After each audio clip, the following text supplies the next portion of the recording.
नमस्कार, जोहार। आप देख रहे हैं HNN न्यूज में हूं आपके साथ निशा मिश्रा।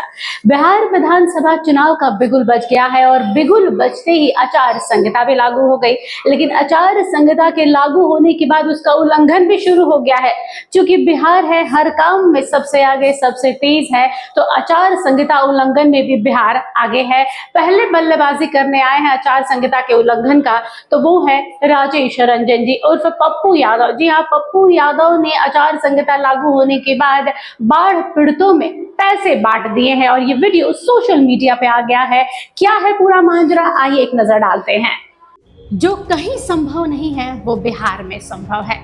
सबको पता है कि बिहार विधानसभा चुनाव का बिगुल बज गया है, आचार संहिता लागू हो गई है, लेकिन उसका उल्लंघन करना कोई बिहार के लोगों से सीखे। बिहार के नेता सांसद पप्पू यादव ने आचार संहिता का उल्लंघन किया है। विधानसभा चुनाव 2025 का यह पहला मुकदमा बताया जा रहा है। वैशाली में उन्होंने बाढ़ प्रभावित परिवारों के बीच रुपए बांट दिए, जिसका वीडियो सोशल मीडिया पर आया है और उसके बाद कार्रवाई भी की गई है।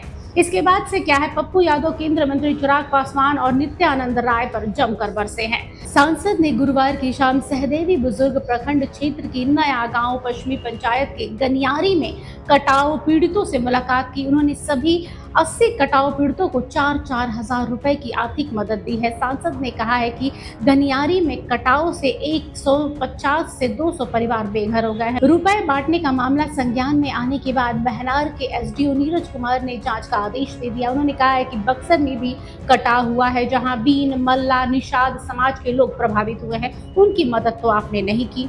सांसद पप्पू यादव ने कहा है कि केंद्रीय गृह मंत्री नित्यानंद राय और चिराग पासवान पर तंज कसा है और कहा है कि आप तो यही के हैं, आप के ही लोग हैं। आप कम से कम इन लोगों को देखने के लिए तो आ जाते, इन गरीबों को बचा लेते। प्रशासन ने तो इन सभी पीड़ितों को छोड़ दिया है।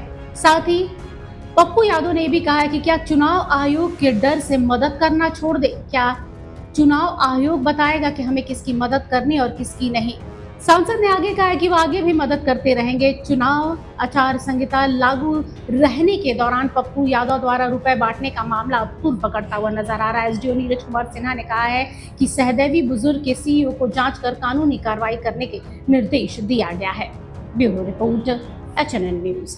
तो देखा आप लोगों ने, ये थे पप्पू यादव जो अपने विभाग अंदाज के लिए जाने जाते हैं, कुछ भी फिल्टर करके नहीं कहते हैं। और इस बार भी उन्होंने चुनाव आयोग को भी कह दिया है कि भाई क्या चुनाव आयोग से पूछकर हम किसी की मदद करेंगे, क्योंकि वो गए तो थे अच्छे काम के लिए, बाढ़ पीड़ितों की मदद करने के लिए गए थे, लेकिन ऐसे समय में गए थे जब विधानसभा चुनाव का ऐलान हो गया है, राज्य भर में आचार संहिता लागू कर दी गई है। और ऐसे में वो कहते हैं ना कि ये कर्म करने जाते हैं और कांड हो जाता है। यही कुछ पप्पू यादव के साथ में हुआ है कि कर्म करने गए थे और कांड हो गया है।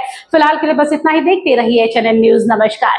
अगर आपको हमारा ये वीडियो अच्छा लगा तो इसे लाइक करें, शेयर करें और हाँ, सब्सक्राइब करना ना भूलें।